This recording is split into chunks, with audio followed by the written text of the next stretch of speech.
studying behavioral economics at IDC Herzliya, which is located in Israel.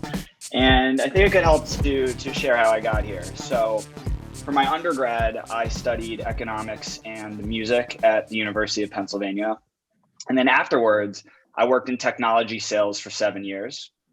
And during my career, I had times of great success, but also times of failure. And looking back on those times of failure, I recognized that they could be attributed to one thing in particular. And that was a deficiency in emotional intelligence. I struggled to connect emotionally with my clients.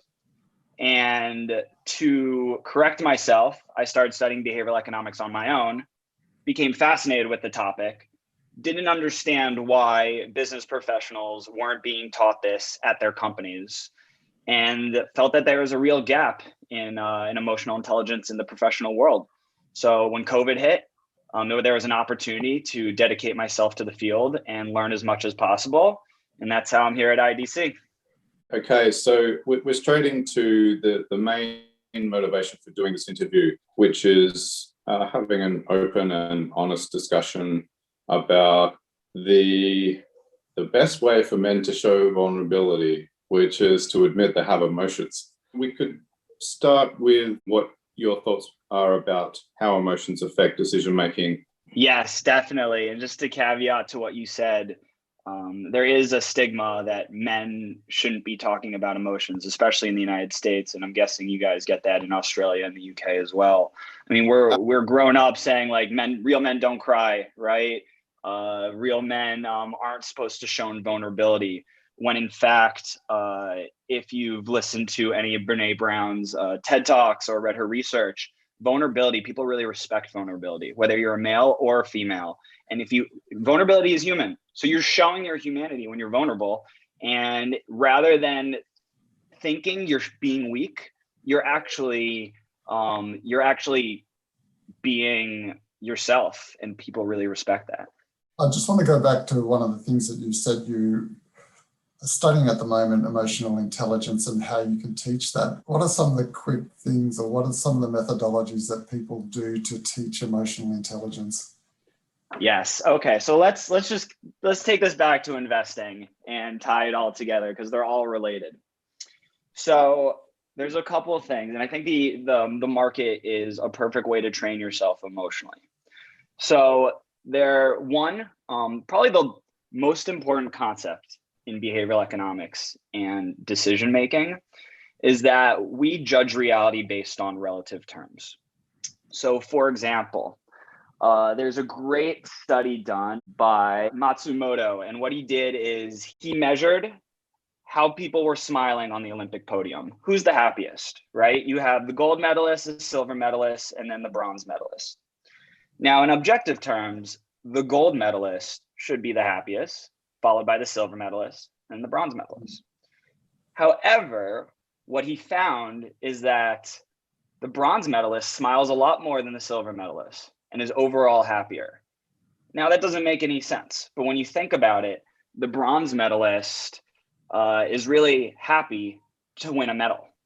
And the silver medalist didn't win silver, she lost gold. So she's comparing herself to the gold medalist, while the bronze medalist is comparing herself to everyone who didn't win a medal.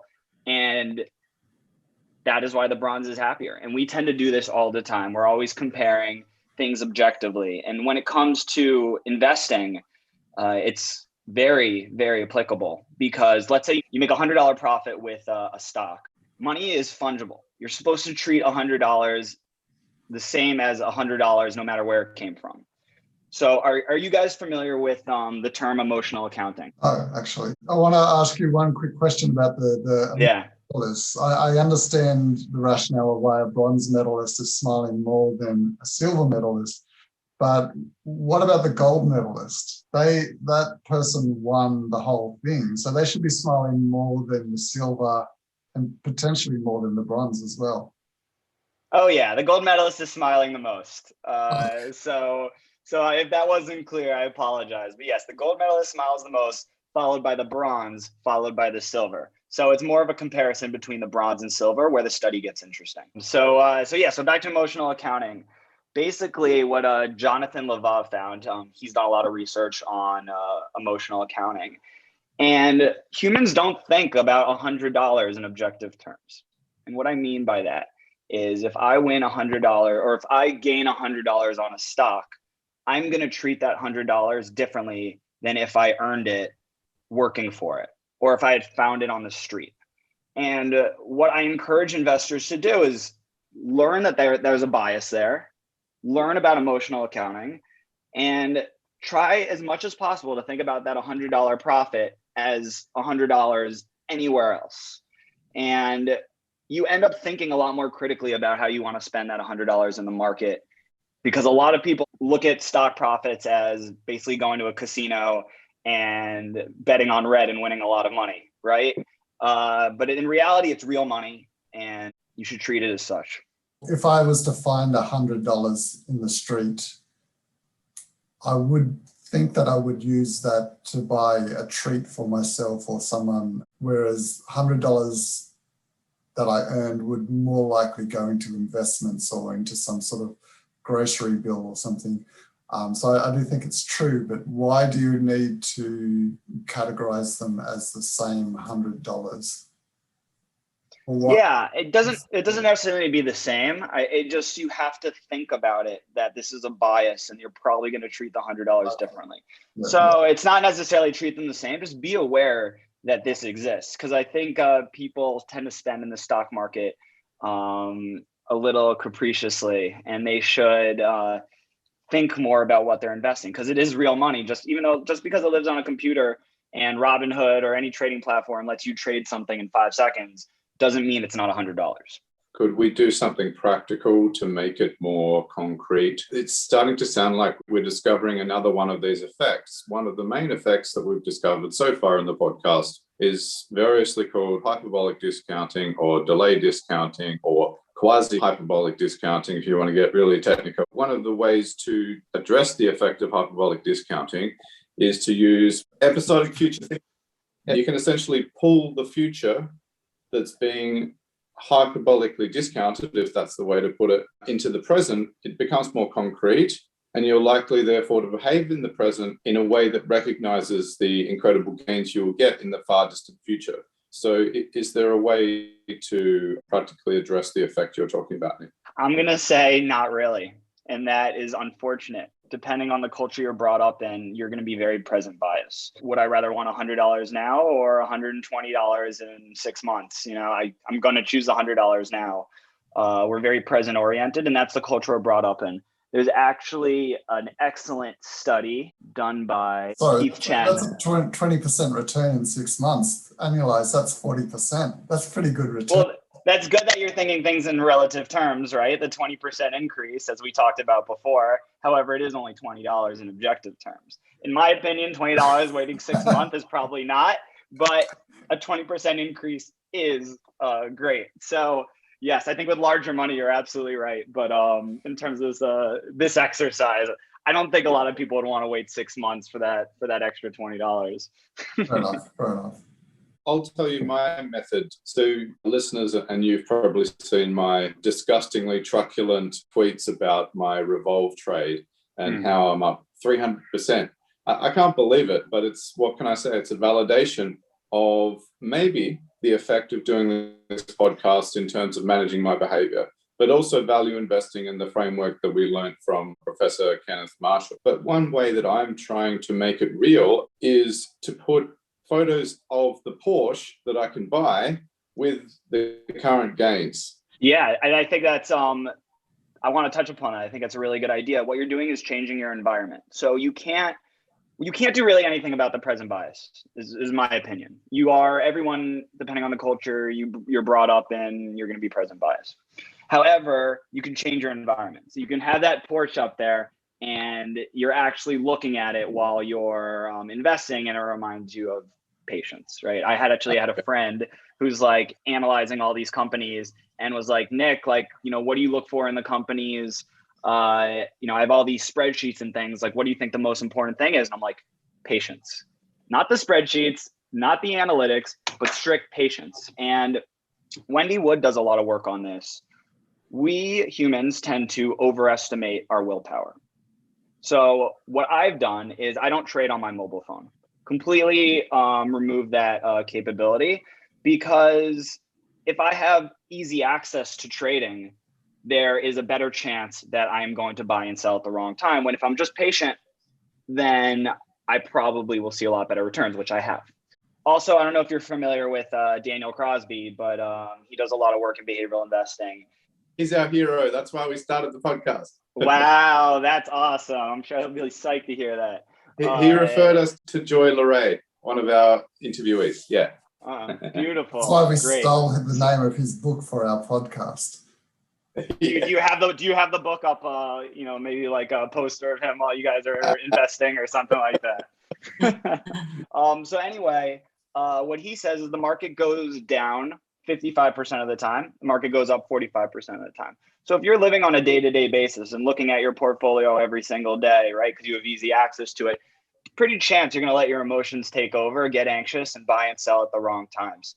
So that's why I think it's so important to change your environment, prevent those kind of things that is from happening. And Crosby actually says that there is a negative correlation between profits and the amount you check your portfolio. So the more you check your portfolio, the less profits you're going to have. You can't trust your own willpower. You have to change your environment. Love it. Great advice.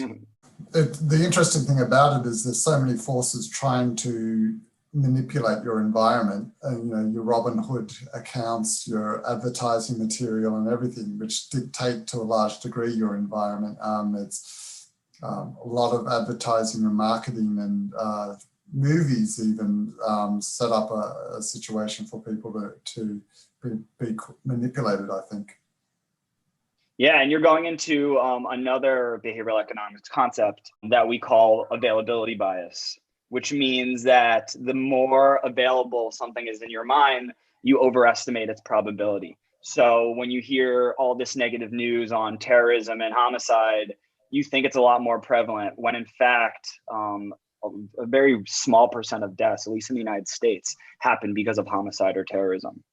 But that works the same way in investing, right? The investment news that you see about all these different cryptocurrencies and negative news on companies, those tend to be more available. One, you think you need to react now. Like you're like, oh my God, I just saw that news. Like I need to do something about it. No, just relax, wait, see how the market reacts, have some patience. The second thing is there's a lot of herding behavior involved. So when a stock goes down, know that people are panicking and selling off, and it's probably going down a lot more than it should be, just because of other people's emotions are getting the better of them. So those are actually great times to buy. So recently, Airbnb, I think, went down 30%. Etsy went down around 30%. When those types of companies have big dips like that, I frame it differently in my mind. I don't say, wow, those are big losses. I say, wow, those are opportunities to buy more of very reputable companies. And I take those actions. Okay, so that relates to another item on our agenda today. You wanted to talk about market uncertainty, and you mentioned a cloud study by Uri Simonson in 2007. Uri Simonson. Basically, we underestimate the power of the environment. We think we have a lot more control over our lives than we actually do. And yes, a lot of people find that scary, or you can find that liberating. Hey, you don't have to make a million decisions a day. Like, let the world happen as it should. Because the reality is you don't have much power over what happens in terms of other people's behavior. So for example, what this study discussed is, it's so interesting. What he did is he analyzed university acceptances.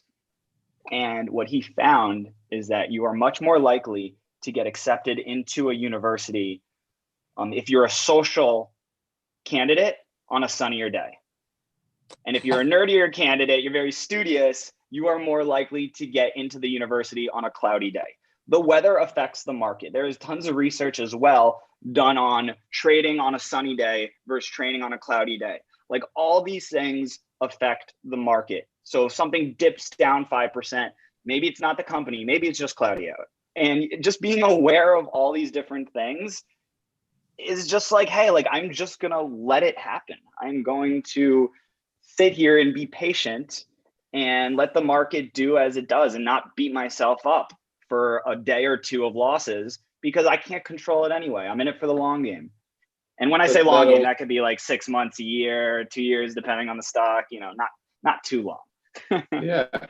That reminds me of the study about judges and how you don't want to be sentenced just before lunch when the judge is hungry, because that clouds their judgment as well. Here we've got the legal system and academia, specifically sentencing and the decision whether or not to let a student come to a university. Two really important decisions in society about what happens to people being affected by these flippant little effects. It makes me take the world a little bit less seriously. Take it less seriously. I think that's the reaction that people need to have, rather than be scared, like, oh my God, I don't have any control over this, of anything that happens. Be like, hey, I'm gonna take this a little less seriously. Like that's the reaction that I encourage people to have. I train sales teams on how to apply behavioral economics, and I'm like, you make a cold call and it didn't go well. Maybe that person just didn't eat breakfast. Maybe that person didn't have maybe that person didn't have coffee this morning. Like, don't beat yourself up over it because you can't control other people's reactions. I was just wondering, with the cloud and the sunny day impact, has there been any quantification of the amount of impact that has? If you were to set up an algorithm to trade shares or just buy an index, for example, would it have an extra 2% profit each year, or how can we use this? Yeah, I mean, there's some... I like the way you think. I mean, there are studies out there that have the data and show what it changes based on the weather. I think one thing is that retail investing is so accessible now that people are trading in so many different countries and the weather is different everywhere. So my guess is going to be very hard to do. But the data is out there. I'm not creating formulas on my end, right? That seems like more of your wheelhouse. But certainly it is a factor in the stock market. I like the name. You could set up a fund called the Sun Chasers or something like that. Just following the sun around the world. Your geographic location is a good one for that, Ben. You should set your fund up on the Sunshine Coast and trade from Noosa. Well, yeah, you have to. It depends who's trading on that market. So another big concept in behavioral economics is outcome bias. Too many times we are judging success based on the outcome. But as we just discussed, the outcome can be influenced by so many different factors. It's almost not fair. So I think a lot of people get down on themselves when they're losing in a stock, especially immediately, right? When they're not being patient, and it'll probably go up in it's a few months. But they're judging themselves on the outcome, and that's not fair. And I think it gets people down. And when people get down and let their emotions take over, they make mistakes. A few books, actually, one on statistics and probability, where you really want to focus on the process that you go through to get to a result as opposed to what the end result is. And so if you are consistent enough in applying an appropriate process, then you'll eventually, with enough spins of the wheel, enough time, achieve the results that you want. I think it's a really, really important thing, because people can focus on the outcome of one event and beat themselves up. But if you do have the right methodology, it's like the approach that we use to value shares. We make sure we go through that 4 or 5 step process of understanding the company, looking at its historicals and so forth. As long as you're doing that, you should eventually win overall. Yeah, and I think dollar cost averaging has become popular nowadays, right? You buy the same stock a certain amount every week, every 2 weeks, and you make it more mechanical and take the outcome and the emotions out of it because you're doing this and you have a narrow focus. My my methodology and my concept for the market and advice to people is that, listen, you can't control the market. You can only control how you react to the changes. And that's where emotional intelligence and emotional management comes into play. I strongly recommend meditation. I meditate every day as well. I listen to Sam Harris's Waking Up app. I listen to the Aubrey Marcus podcast frequently. Yes, it's excellent. What is the Waking Up app? Great. So it is the mobile application. There's daily meditations, but it also goes into the theories behind meditation. So I started on Headspace, and it was a while ago, so maybe they changed the app. But I just felt it was basically like a stress ball. You know, it was like a way to be calm for the moment. But I was like, why am I meditating? Why does meditation work? And Sam Harris goes into the actual psychology behind it, and maybe this illusion of free will. And it's very interesting. And yes, meditation has certainly helped me. Regarding loss aversion and the disposition effect, I mean, these are things I study. It also helps to go to school for these things and just realize how prevalent they are. But the disposition effect is interesting. So people tend to hold on to their losses. So when you'll hear Danny Kahneman talk about this as well. I've uploaded several podcasts of his on my behavioral economics playlist. So if people want to check that out, they can hear some of it. He talks about that people are afraid to sell their losses. Why? Because you recognize the loss, you admit that you made a mistake, and you also regret the decision. And that is very emotional. That's emotionally impactful to you. So if there's a stock that's losing, and you know what, you weren't that sure about the company in the beginning, sell it. Don't be afraid to sell it. Like, it's the right thing to do. Free up some cash and move on and invest in something else. I want to use this as a chance to try and get this demon off my back. Okay, let's dig in. And there's actually a connection with Israel. On the Australian Stock Exchange, there's actually a number of Israeli businesses that have listed on the ASX, I think simply because it's a larger market. And one that came out was Apps Village as an IPO, and I was really keen on them because they basically have this one-click process to convert a Facebook page that's like a promotional page for a business into an app.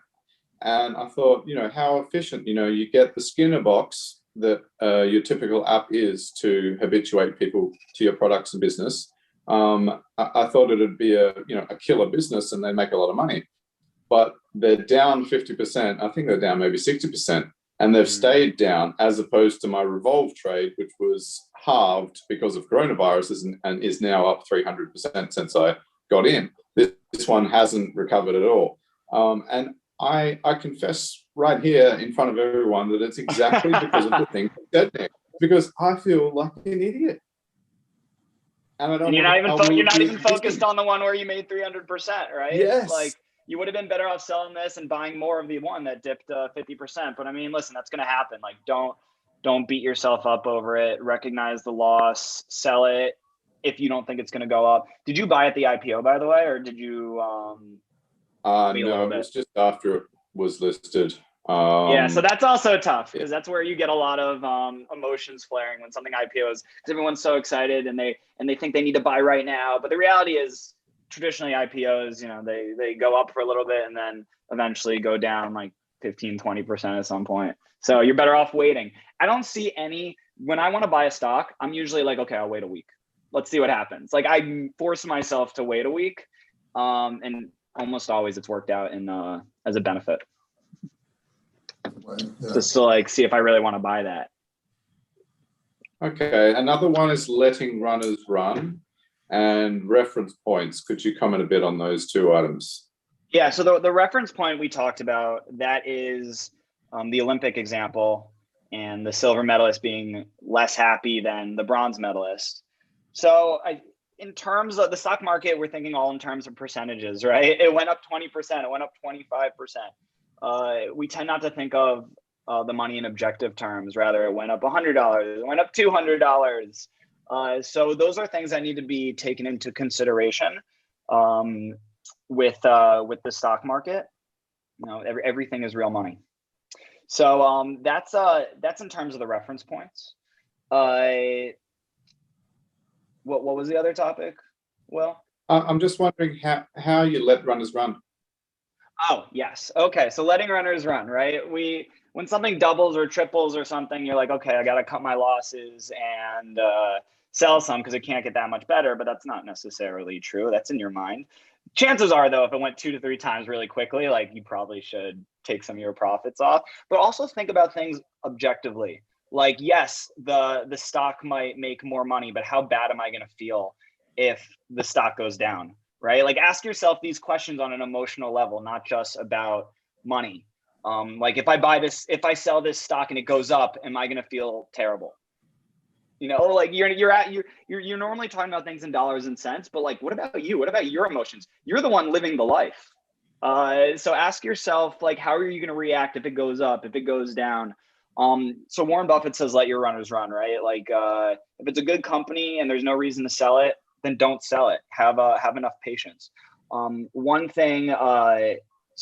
concrete example is Neo. So I got very lucky, and when I was working about 2 years ago, my manager came in and said, "Hey, like Neo's really cheap right now. Like you should buy it." And it was at $1.80.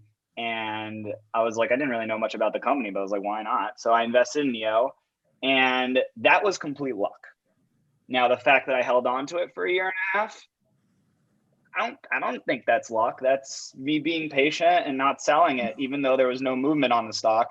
And suddenly it goes up 2,000%. I was like, okay, I made like why sell it? So so those things happen if you have patience. But I mean, you know, the luck versus skill, and I think there's a lot more luck in the market. But again, if you have patience, that's where the skill comes into play. So how are you feeling about that runner now? Say that again. How are you feeling about that runner now? So when something increases 2,000%, I'm gonna be weary, and I sold most of it. I think I sold all of it at this point. But now I invest a lot more in Xpeng, in Blink, which is a electric charging company. So I do like the EV space. I also invested in Volkswagen, which is making really nice electric vehicle cars. So Xpeng, I bought at its peak, right, at like $55 or something like that. And then it went down to $26, right? And yeah, it sucks. It hurts. But you know what I did, Will? Sold. I bought more. I bought more. I bought more at $26. I said, great. Xpeng went down 50%. Awesome. I think everyone's afraid. I'm going to buy more. And now it's at $40 again. So like, I don't know, like those are framing things differently in your mind. So Katie Milkman's done a lot of work on temptation bundling, and it stems from the idea that we don't have much willpower, right? If we want to exercise, there needs to be something else. I mean, yes, you can be internally motivated and everything, but a lot of people need some sort of other kick to get them to do things. So she did studies on how do we get people to exercise more. And it turns out if people like to read Harry Potter books or like to watch a specific Netflix episode, they make it so they only can watch that Netflix episode when they're working out, right? So they're doing a positive thing while doing something that they kind of don't want to do, but they're bundling it together. So that can work in the market as well. Maybe if like, hey, if I wait a week to buy this, I'm going to treat myself to this. Or there's definitely ways to change your environment and also your passions and the things you like to do and bundle them together. Now it's personal for everyone. Now that people know about the concept, it's up to them to mix and match. And the book Atomic Habits by James Clear goes into these kind of methods as well. I wanted to just try to extract from you some comments on a final couple of studies that you mentioned in the agenda, Nick. So okay. Under emotional account, you mentioned Jonathan Levov from 2009. And then maybe could we have some comments about the present bias and the Keith Chen study from 2013? Yeah, so we mentioned the Jonathan Levov study already. That is the fact that $100 is different than $100 depending on where you came from, right? We don't treat money objectively. So we did talk about that study. Okay, we also talked about present bias. We talked about how we want rewards in the future versus now, but the Keith Chen study is excellent because what he talks about is depending on the culture you grew up in, they have different languages, right? Different cultures have different languages. And apparently, if you speak in a futureless language, a language that doesn't necessarily separate the present and the future, like it rains tomorrow rather than it will rain tomorrow. There are languages that do that. German is the example he gives. You actually think the future is less far away. You associate the future with the present, and you are likely to save more money. You are likely to be more patient, because when the future seems so far away, it's like, oh, like I need it now because I can't wait that long. So the language you speak also determines how present biased you are. And why I wanted to bring that up, and I talked about like, can we control our present bias, right? And my answer was kind of no, because it has a lot to do with the culture you brought up in. However, if you go to other countries, speak different languages, see how other people are present bias, right? Like speaking to monks and observe their behaviors, that is the way to expand your mind and potentially conquer some of this present bias that we all have. We've switched our focus to behavioral fintech and how to convert all of these things that guests like you are saying into an app. So now I'm thinking, wow, we could have a component of the app that helps people to change the way they speak and potentially removes some of the hyperbolic discounting. So can you say again how language can help do that? It was as though you were talking about the future without the tense. So how you could personally change this? How do Germans do it? Because I learned, Ben, you know German. How do you talk about it will rain? What do you say? I'll give you an example in Japanese. In Japanese, if you were going to say it is raining, you'd say ame ga futeru. But if you were going to say tomorrow it will rain, you will say the same thing, but you'll just add the word tomorrow. So ashita ame ga futeru. Ame ga furu. But that sounds similar to English. Does that have the effect that you're talking about, Nick? Well, he said, I think Ben said it is raining tomorrow, right? So he's doing it present progressive in Japanese, but he's just adding the word tomorrow. Is that correct? Yeah, so there's not the will. So it will rain tomorrow. They don't say that. They say it is raining tomorrow. And I think that's a good example. If you get the nuance there, and to take Japan as an example, they are high savers. I mean, all this stuff is nuts. Like, that's crazy. The language you speak, the culture you're brought up in, all of this background. So we just need to be a little accepting of ourselves, because we really didn't have that much. We didn't have that much say in how present biased we are. Like our culture, where we were brought up, who our parents are, all these things affect who we are. And once we accept that and we can actually be ourselves, then that is how we can start thinking about, okay, well, how can I be more patient? That's really powerful, because basically this is the 4 out of the past 5 interviews, if we count yesterday's one that hasn't yet been published, have basically, so including yours, have basically been about the issue of hyperbolic discounting. Not to mention, of course, the second interview with Tom, the clinical psych, who brought all of these subjects up. So along with future episodic thinking, so we can use future episodic thinking, or we can also learn German or Japanese. Or all the text in Japanese. I mean, yeah, there's just different ways of framing things in your mind. Framing is a very powerful tool in behavioral economics, and you can frame things differently in your mind. Like how you say something, where we all have internal dialogue to each other. So maybe use the word will less, try to speak a little more in the present. These are things that I'm experimenting with. So I don't say I have a silver bullet to this yet, but it's certainly, I think awareness is a huge part. I know people just keep talking about awareness and how that's supposed to be meaningful and matter. And it does, just being aware of all these things. And that's where meditation also comes into play. Like knowing your thoughts. So like I'll have a thought like, oh, I need to go check my phone, or I need to do this. Like you don't need to do that. Live in the present, and you actually have to force yourself not to do it. And that's where that training takes place. But you see that in that manipulation in advertising all the time, in the narrative that they sell things. They'll sell you something and it'll only be available for a limited amount of time. You have to act now to be able to buy this product. Otherwise, the price is going to increase. And it's always that focus on the now and limiting the amount of time and decision-making that a person has.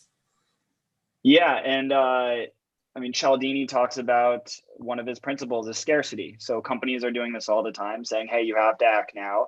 Again, markets and the news talks about different things that you think that increase people's anxiety and feel like they need to act now. But being aware of that is very important. As with all of the interviews, I feel like we're just starting.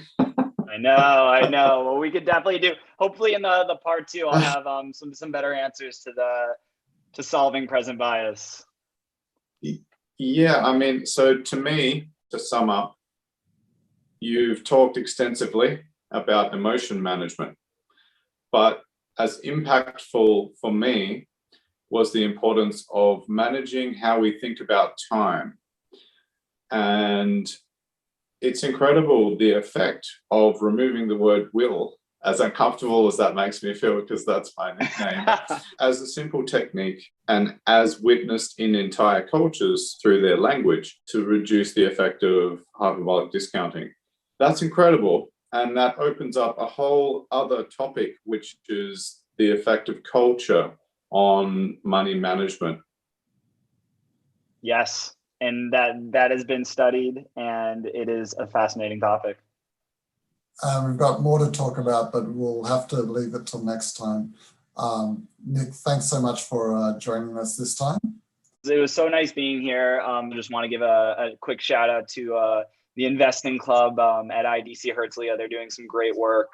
The finance industry in Israel is not the same as the finance industry in New York, right? Where everything is, there's like, it's very structured on how you get into finance, and they're doing some great things here about getting people into the finance workforce and teaching them about the financial instruments here. If people want to follow you or get in touch, do you want to share any information? Yeah, I said the 2 main things are Twitter. So find me at Behavior 2020. I believe that's how us 3 got connected. And then also check out the behavioral economics Spotify playlist. There are tons of interviews on there. I've listened to each one. Yes, I listen to a lot of podcasts.